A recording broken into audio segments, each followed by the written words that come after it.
नमस्कार, दिव्या न्यूज में आपका स्वागत है।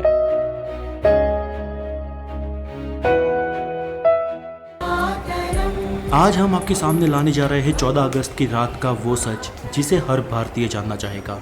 वो रात जिसने हिंदुस्तान का इतिहास, भूगोल, भविष्य और सोच को बदल दिया। वो रात थी आज़ादी की रात। दिल्ली में 14 अगस्त की शाम से ही जोरदार बारिश हो रही थी। रात 9 बजते बजते रायसीना हिल्स पर करीब 5 लाख लोगों का हुजूम जमा हुआ था। बारिश अब भी जारी थी।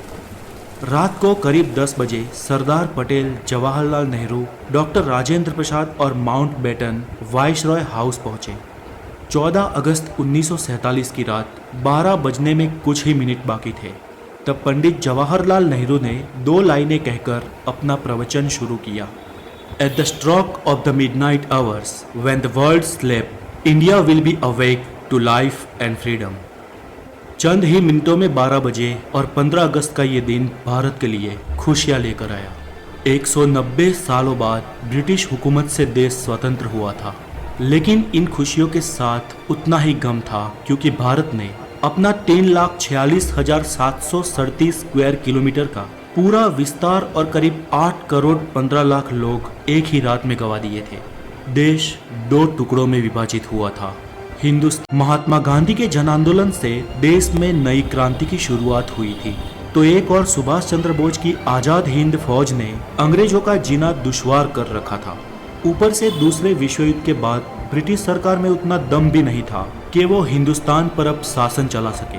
इसलिए माउंटबेटन को भारत का आखिरी वाइसरॉय बनाया गया था, ताकि देश को आधिकारिक तरीके से स्वतंत्रता दी जा सके। अंग्रेजों ने भारत को शुरुआत में 3 जून 1948 के दिन स्वतंत्र घोषित करने का निर्णय लिया था, लेकिन मोहम्मद अली जिन्ना ने पाकिस्तान नामक अलग मुल्क बनाने की ठान ली थी, जिसके चलते देश में कई जगह पर सांप्रदायिक हिंसा शुरू हो गई। बिगड़ती परिस्थिति को देख अंग्रेज भारत को हो सके इतना जल्दी स्वतंत्र राष्ट्र घोषित कर देना चाहते थे, क्योंकि अंग्रेजों को भी भारत को आखिरकार एक टुकड़े में नहीं लेकिन 2 टुकड़े में विभाजित करना था। स्वतंत्रता के लिए दिन 15 अगस्त ही क्यों चुना गया? तो इसमें ऐसा है कि सिर्फ हम भारतीय ही शुभ और अशुभ में नहीं मानते थे, बल्कि अंग्रेज भी उतना ही मानते थे। माउंटबेटन मानता था कि 15 अगस्त का दिन शुभ है, क्योंकि 15 अगस्त 1945 के दिन ही जापान ने शरणागति स्वीकारी थी और इसके ऑफिशियल साइन 2 सितंबर को हुए थे। इसलिए बेटन के अनुसार 15 अगस्त का दिन मित्र राष्ट्रों के लिए शुभ था। तो फिर रात 12 बजे के वक्त को ही क्यों तय किया गया? तो इसके लिए भारतीय ज्योतिषियों का मानना था कि वो वक्त देश की स्वतंत्रता के लिए शुभ है।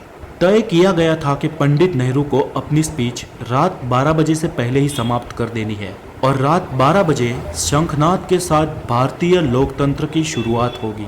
ठीक वैसा ही हुआ। 15 अगस्त की सुबह 8:30 पर पंडित नेहरू और उनके कैबिनेट ने पद और गोपनीयता की शपथ ली। रात की लगातार बारिश के बाद सुबह आसमान बिल्कुल साफ था। लोग बेसब्री से इंतजार कर रहे थे आजाद भारत के तिरंगे को लहराते हुए अपनी आंखों से देखने का।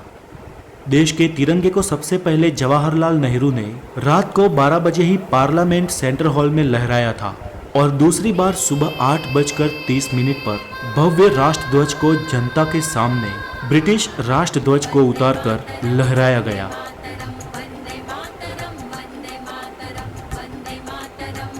देशवासियों की आंखों में खुशी के आंसू थे।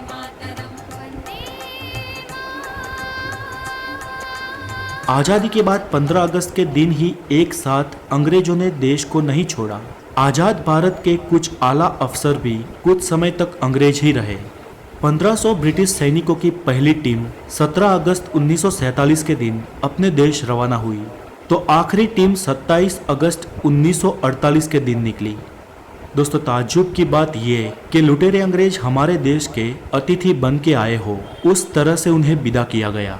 उनकी आखिरी फौज ने जब मुंबई के बंदरगाह से विदाई ली, तब जॉर्ज पंचम को विदाई देने वाला गीत बैंड बाजा के साथ बजाया गया। आज़ादी से 190 साल पहले भी अमीर चंद और मीर जाफर ने रॉबर्ट क्लाइव का ऐसे ही सम्मान के साथ स्वागत किया था। और फिर क्या हुआ? प्लासी का युद्ध और 190 साल की परतंत्रता। फिर भी हम भारतीय नहीं सुधरे। अतिथि देवो भव के सूत्र को हमने आज भी नहीं छोड़ा। फिर वो अतिथि वाकई देवतुल्य हो या हमें लूटने आया हो। दिव्या न्यूज, दिव्य सत्य, स्पष्ट दृष्टि।